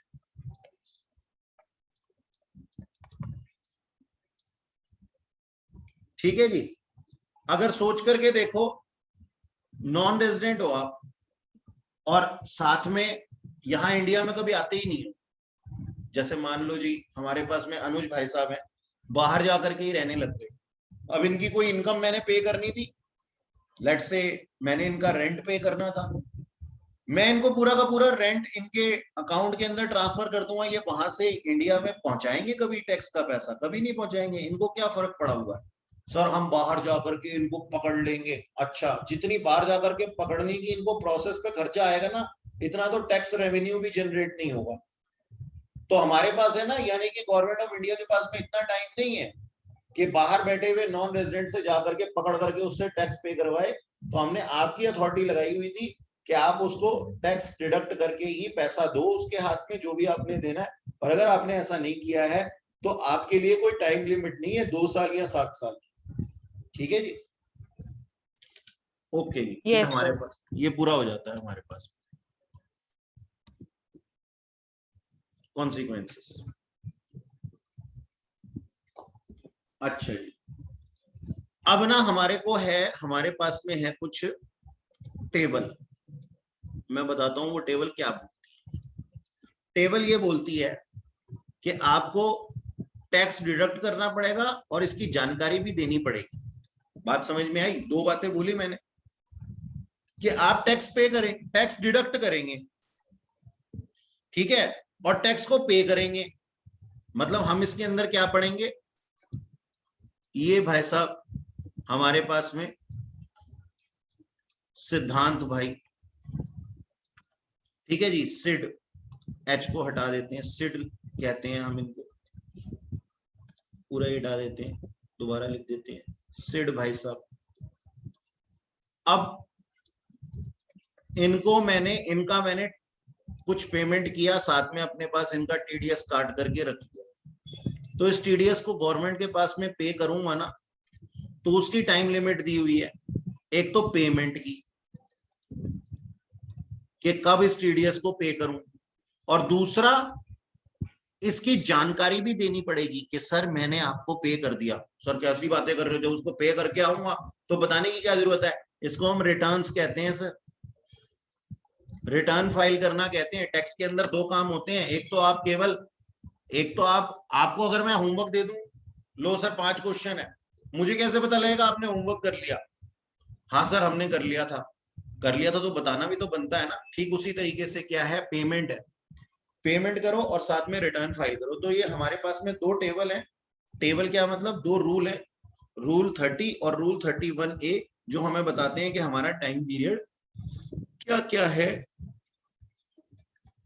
Government को पैसा पे करने का, टीडीएस का, और साथ ही उसकी रिटर्न फाइल करना। ठीक है जी, ये बातें पता लगेगी हमें इसके ऊपर। अच्छा जी, ठीक है सर। तो सबसे पहले सर हमारे पास में कहता है कि ना, ड्यू डेट फॉर डिपॉजिट, इसको तमीज से लिखेंगे सर, इंपॉर्टेंट है ये काफी। ड्यू डेट फॉर डिपॉजिट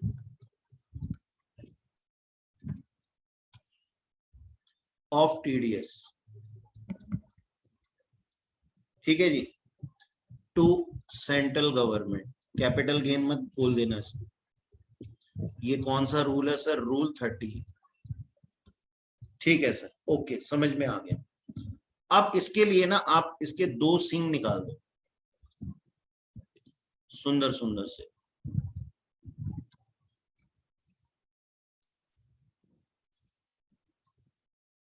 क्या लिख दें सर इसके अंदर? एक के अंदर लिख दो जी, डिडक्टर जो है, पहले यहां लिखो डिडक्टर। अगर डिडक्टर है खुद गवर्नमेंट, ठीक है जी, और डिडक्टर है एनी अदर पर्सन,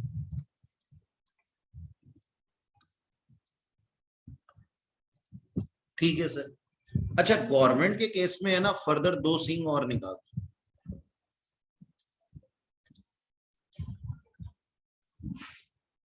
क्या लिख दे sir?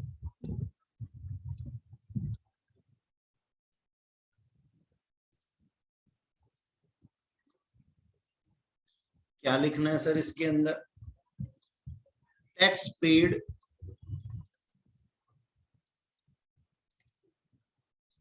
Without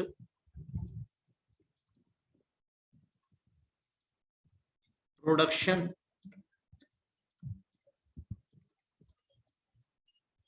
of income tax challan.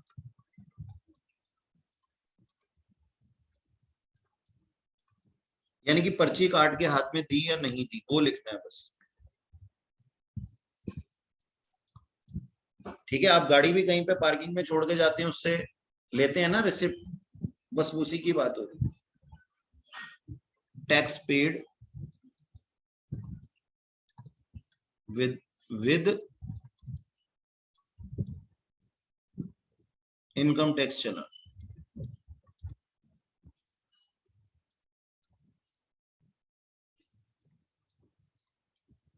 ठीक है जी। तो अगर ये दोनों केस हैं, अगर तो चालान नहीं इशू किया गया है तो sir same date of TDS में, सेम डेट, जिस दिन टीडीएस आप काटोगे उसी दिन सबमिट करना पड़ेगा। Same day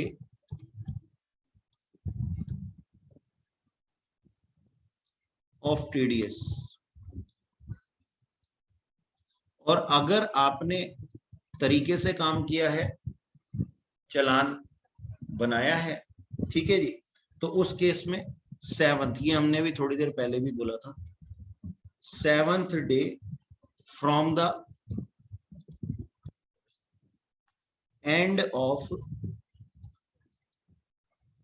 month of TDS. यानी कि आपका महीना खत्म हो गया, जितने लोगों का आपने टीडीएस काटा है, जितने लोगों का आपने टीडीएस काटा है, सबका टीडीएस इकट्ठा करो, नेक्स्ट मंथ की 7 तारीख से पहले पहले टैक्स पे करो। Okay sir. Any other person के केस में यहां पे तो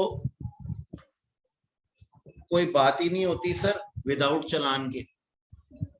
ठीक है, इधर सुनना मेरी बात को कि सर हम ना यहाँ पे बात करेंगे, आपने टीडीएस काटा था कब से कब तक? अप्रैल से लेकर के फरवरी तक आपने लोगों का टीडीएस काटा था। अब आपको क्या करना पड़ेगा?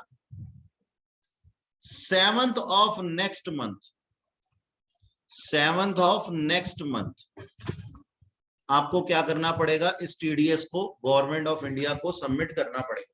यानी कि अप्रैल का टीडीएस मई 7th, मई का टीडीएस जून 7th से पहले पहले, ऐसे फरवरी तक चलेगा।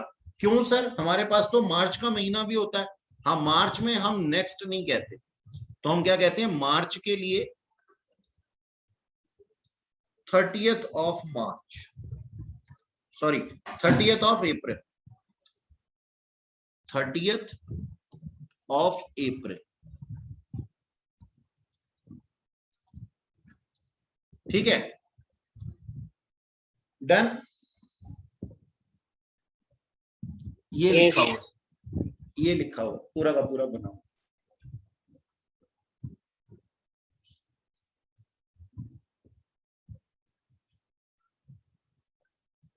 बना लो।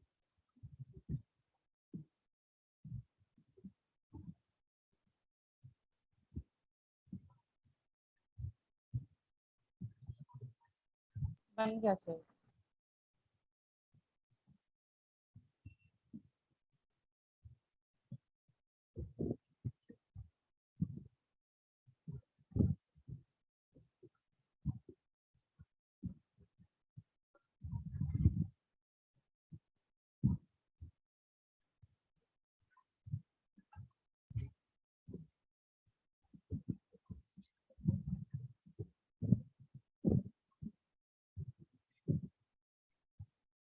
अच्छा, एक बात इसके अंदर और लिख लो, कभी कभी है ना क्वार्टरली पेमेंट होती है सर टीडीएस की, क्वार्टरली पेमेंट होती है, मैं पेमेंट ही बोल रहा हूं और बिल्कुल सही बोल रहा हूं, कुछ केसेस के अंदर क्वार्टरली पेमेंट होती है टीडीएस की, इसको लिख लो। रिटर्न तो क्वार्टरली जाती जो है वो तो है ही, बाकी क्वार्टरली पेमेंट होती है।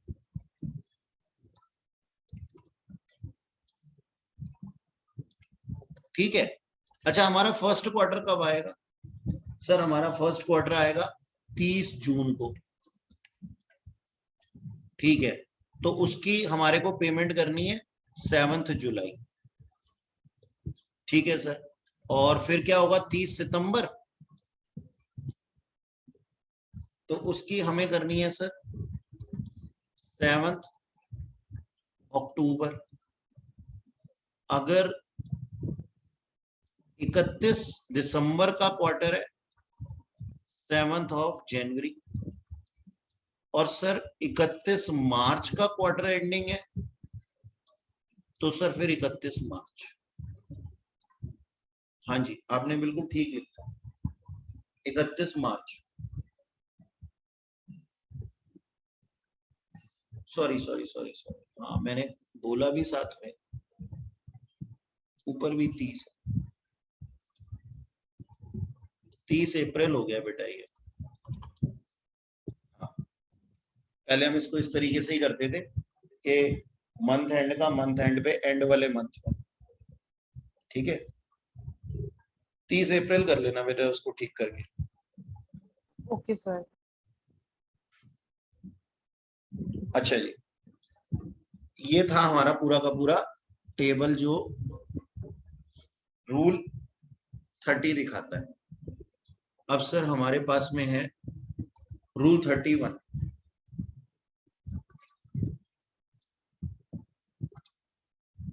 रूल 31 क्या कहता है? Due dates of filing quarterly statement.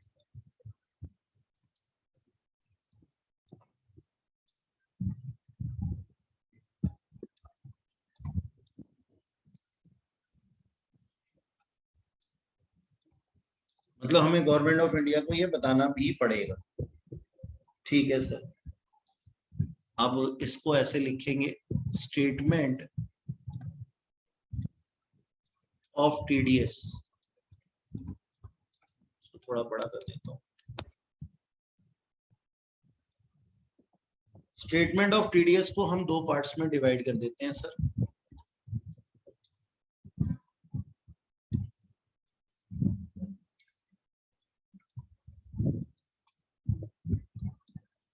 ठीक है जी, एक तो सेक्शन 192, वो सबसे पहला सैलरी वाला। ठीक है जी, और एक अदर सेक्शंस।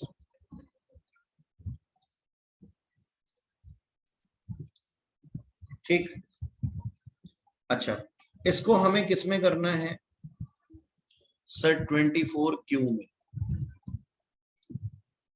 क्या है सर ये 24Q? फॉर्म नंबर है।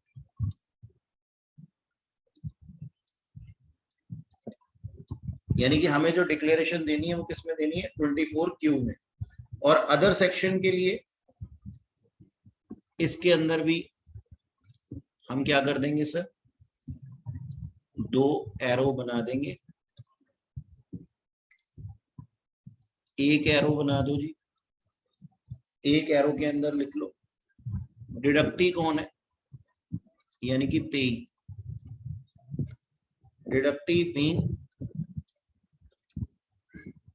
नॉन रेजिडेंट और फॉरेन कंपनी,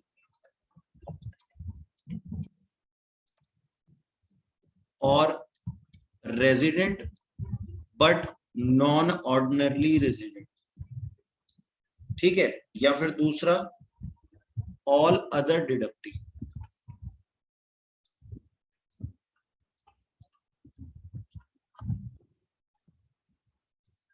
तो इसके अंदर सर हमारे पास में फॉर्म है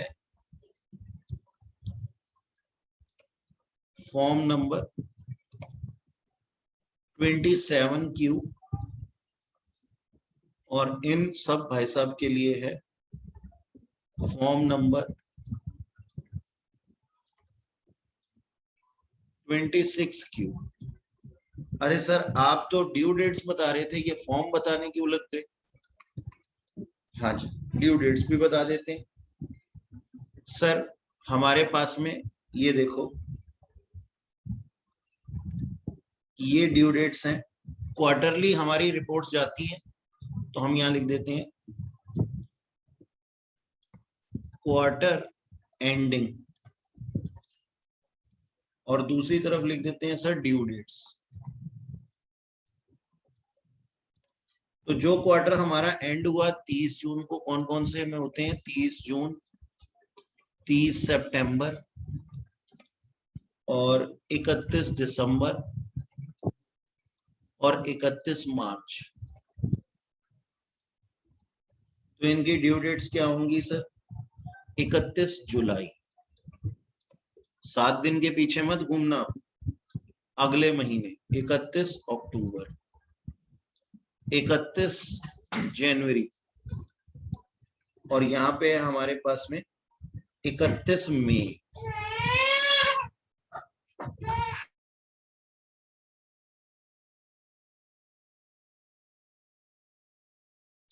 thirty first of May last था।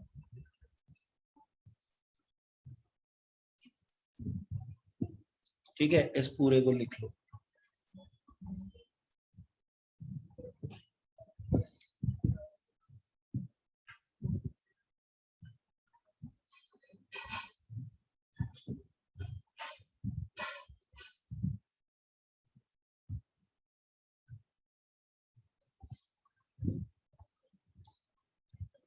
ओके,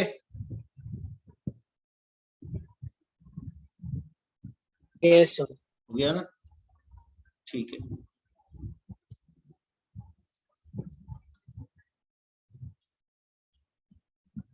अच्छा, अब देखो एक छोटा सा सेक्शन आ गया फिर से, सेक्शन 203। क्या बोलता है ये कहता है कि ना हमारे पास में जो सर्टिफिकेट फॉर टैक्स डिडक्शन है ना, मतलब कि जो सर्टिफिकेट इशू किया गया है उसके अंदर डिडक्टर जो है वो डिडक्टी को सर्टिफिकेट इशू करता है ना। सर सर्टिफिकेट तो असेसिंग ऑफिसर इशू करता है। अरे नहीं, वो वाला सर्टिफिकेट नहीं। अगर मैं अनुज तेरा टीडीएस काटूंगा तो तू अपनी इनकम में वहां पे जाकर के लास्ट में शो करने के लिए मुझसे कुछ मांगेगा तो सही ना कि सर इस आपने टैक्स काट के रख लिया है, इसका कोई सर्टिफिकेट इशू करो, सर्टिफिकेट नहीं तो कोई रिसिप्ट इशू करो। तो उस रिसिप्ट की या सर्टिफिकेट की मैं बात कर रहा हूँ। तो इस सेक्शन के अंदर क्या लिखा हुआ है कि वो जो हमारे पास में सर्टिफिकेट ऑफ टैक्स डिडक्टेड होगा ना, उसके अंदर क्या लिखा हुआ होगा? उसके अंदर सर अमाउंट लिखा हुआ होगा कि कितना टैक्स डिडक्ट किया गया है और किस रेट से टैक्स डिडक्ट किया गया है। मतलब उसके अंदर ये लिखा हुआ होगा इतनी इस बंदे की इनकम थी, मतलब इतना मेरे को अमाउंट इसको देना था, ये अमाउंट जो है प्रिस्क्राइब्ड लिमिट से ज्यादा है, टैक्स कट रहा है इतने परसेंट से, इतना टोटल अमाउंट इसका टैक्स काट करके मैंने अपने पास रख लिया है। ये है सर, ये लिखा हुआ है। अब सर हमारे पास में है क्या? ऐसा टीडीएस सर्टिफिकेट जो होता है ना, ऐसा टीडीएस सर्टिफिकेट इशू किया जाता है सर अंडर सेक्शन 192 सैलरी के केस में या फिर अदर केसेस, अदर सेक्शंस के अंदर। तो 192 के अंदर जिसमें कि सैलरी वगैरह आती है, इसके अंदर आता है सर फॉर्म 16 इशू करता है हमारा एम्प्लॉयर हमारे। और अदर सेक्शन के अंदर जितने भी टैक्स डिडक्टर होते हैं ना, वो अपने पी को साथ में फॉर्म नंबर 16A के ऊपर, फॉर्म 16A के ऊपर सर्टिफिकेट इशू कर दें। तो ये दोनों अलग अलग टैक्स, ये अलग अलग फॉर्म्स हैं और टीडीएस सर्टिफिकेट के फॉर्म नंबर इसके अंदर दिए हुए हैं। और इसके अंदर क्या दिया हुआ होगा? ये टैक्स डिडक्ट किया जाएगा, टैक्स इसके अंदर दिया हुआ होगा, ऐसा लिख लो इसको, सर्टिफिकेट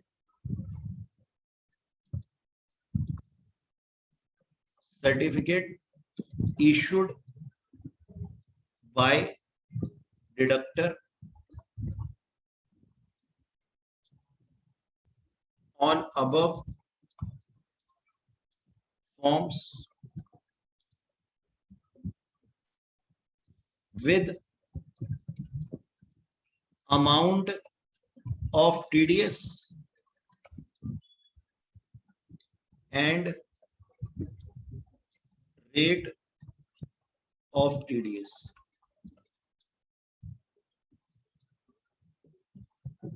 ऐसा लिख लो, सर्टिफिकेट विल बी इशू। ठीक है जी, ये बोलता है हमारा सेक्शन 203। ठीक सर, आगे क्या लिखा गया है? अगला है हमारे पास में हमारा सेक्शन 200A।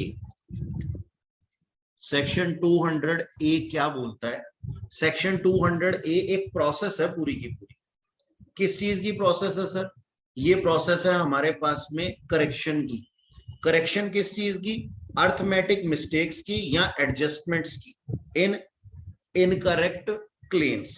ठीक है सर, तो यहाँ पे आप लिख लो, इसके अंदर क्या करेंगे हम? करेक्शन करेंगे, करेक्शन ऑफ अर्थमेटिकल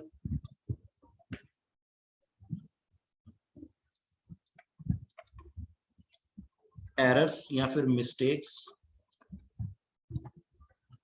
तुम्हारी क्लास है अभी 3 बजे? यस सर है। अरे मैं कैसे भूल गया कि मेरी भी है। Adjustment of incorrect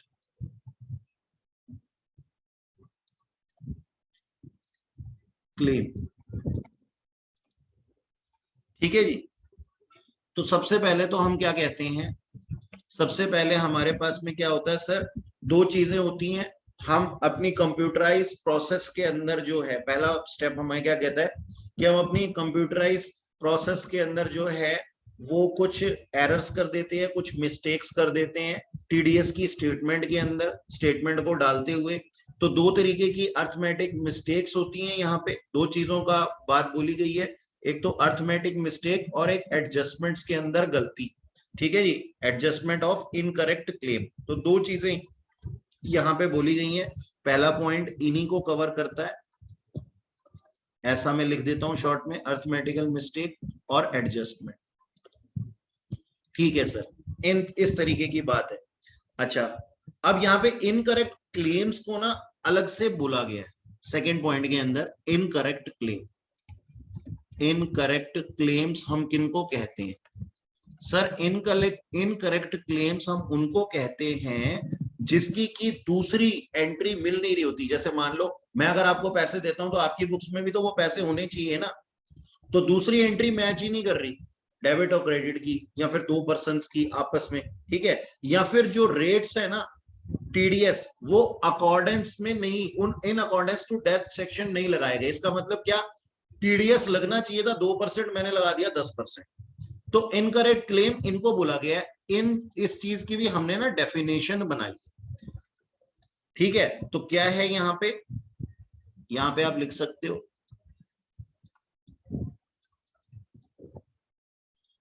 inconsistent with another entry और नंबर 2 क्या है जी? Rates of TDS are different. मतलब कि गलत हमने लगा दिए थे रेट। ठीक है सर, अब देखो ऐसा है ना कि अगर आप लोग इसकी करेक्शन करोगे तो टाइम पीरियड तो आगे निकल गया होगा, तो इसके ऊपर आपका ना कुछ इंटरेस्ट चार्ज किया जाएगा। तो तीसरा पॉइंट हमारे पास में क्या है? इंटरेस्ट। सर ये भी तो हो सकता है कि विद इन टाइम पीरियड हम क्या नाम है, विद इन टाइम पीरियड हम अपनी जो गलतियां हैं उनका सुधार कर ले, तो बच भी सकते हैं। हाँ ठीक है, तो इसके लिए मैं क्या लिख देता हूं यहाँ पे? Interest if any. तो अगर कोई इंटरेस्ट होगा तो वो जोड़ा जाएगा इसके अंदर। ठीक है, क्योंकि आपने जो है इसको लेट कर दिया है। ठीक है, ये कितना जोड़ा जाएगा ये हम बाद में देखेंगे, आगे आने वाले सेक्शन के अंदर बताया जाएगा। प्लस साथ में इसके अंदर क्या लिखा हुआ फोर्थ पॉइंट के अंदर, आपसे सर फी चार्ज की जाएगी, फी चार्ज की जाएगी सेक्शन 234E के अंदर। कितनी फी चार्ज की जाएगी सर? 200 रुपए पर डे, 200 रुपए पर डे आपसे चार्ज की जाएगी। लेकिन ये जो है ज्यादा नहीं हो सकती, can't be more than actual amount of TDS, actual amount of TDS. सोचो आपका जो इंटरेस्ट है या जो फी है 200 रुपए पर डे के हिसाब से इतने ज्यादा बन गए कि आपका टीडीएस तो था 500 रुपए का, और आपका जो क्या नाम है वो फी बन गई बहुत सारे डेज के हिसाब से 500 नहीं 5000 था टीडीएस तो, लेकिन ये अमाउंट बन गया 5200। तो 5200 कहां पे रिस्ट्रिक्ट हो जाएगा सर? टीडीएस के अमाउंट तक, यानी कि 5000 तक ही रिस्ट्रिक्ट हो जाएगा। अच्छा सर, नेक्स्ट पॉइंट के अंदर अब हम क्या करेंगे? अब हमने सारी चीजें, अब हमने क्या कर लिया सर, सारी चीजें देख ली, उसके ऊपर इंटरेस्ट भी लगा दिया, फी भी लगा दिया, ठीक है जी। अच्छा, और उसके बाद में हम क्या करेंगे सर? हम क्या करेंगे कि हमारे जो अमाउंट हमने प्रीवियसली पे किए थे ना, और अब जो अमाउंट बनते हैं उनका आपस में एडजस्टमेंट करेंगे। तो नेक्स्ट पॉइंट आप लिखिएगा sir, adjustment, adjustment of previous, क्योंकि पहले भी हमने टैक्स पे किया था, previous amount paid minus current amount. तो हो सकता है कम हो रहा हो या ज्यादा हो रहा हो, ठीक है जी। अगर कम हो रहा होगा मतलब कि हमने जो करेक्शन किया है उसके बाद में हमें पता लगा कि हमारा टीडीएस रिफंड बनता है डिपार्टमेंट की तरफ से, इसका मतलब क्या हो गया? लगना चाहिए था 2% और मैंने टीडीएस काट दिया जी 10%, और टीडीएस वहां जाकर के पे कराया 10%। अब मैंने उसकी जो क्या नाम है करेक्शन की, तो मैंने उसके अंदर 2% किया, लेकिन ऑलरेडी मैं 10% दे चुका हूं। तो अब क्या करूंगा सर? 8% रिफंड ले लूंगा, या फिर इसका उल्टा भी हो सकता है। तो एडजस्टमेंट करेंगे नेक्स्ट पॉइंट के अंदर ये है। और फिर अपने पास में क्या पैसा रख लेंगे? नहीं सर, जिसका पैसा काटा होगा उसको इंटीमेट भी करेंगे, ठीक है ना। तो 1 साल के अंदर जो है इसको रिफंड अगर है या फिर उससे लेना है तो विद इन 1 ईयर इसकी फाइनल सेटलमेंट कर लेनी है, विद इन 1 ईयर। ये पैसा हमारा थोड़ी था, ये पैसा तो पेई का था ना, जिसके ऊपर की हमने इनकरेक्ट टैक्स या तो लगा दिया, और अगर मान लो उसका ठीक लगाया था, उसका तो टैक्स ठीक काटा था हमने, लेकिन हमने पे आगे गलत कर दिया, तो फिर हमारा पैसा है वो, तो वो जिसका भी पैसा होगा ना उसको 1 साल के अंदर अंदर हम सेटल कर देंगे। ये है हमारी एक प्रोसेस करेक्शन की, किसके अंदर? सेक्शन 200A के ए के अंदर, सेक्शन 200A के अंदर। नेक्स्ट क्लास में हम इसको आगे करेंगे, बस थोड़ा सा ही रह गया है, थोड़ा सा ही रह गया है, इसके 2 ही सेक्शन बचे हैं। इनफैक्ट अगले 15 मिनट तक ये ओवर हो जाता, अगर ये क्या नाम है काम खत्म हो जाता इसका, अगर जो है मेरे पास 15 मिनट और होते तो। लेकिन नेक्स्ट क्लास के अंदर 15 मिनट लेकर के फिर नया चैप्टर शुरू कर देंगे अपना टीसीएस। ठीक है बच्चों, कुछ पूछना है इसके अंदर तुम्हें? Sir no No, sir. sir. ठीक है बच्चों, फिर आप लोग अपनी नेक्स्ट क्लास में जा सकते हैं। Bye bye. Thank you, sir.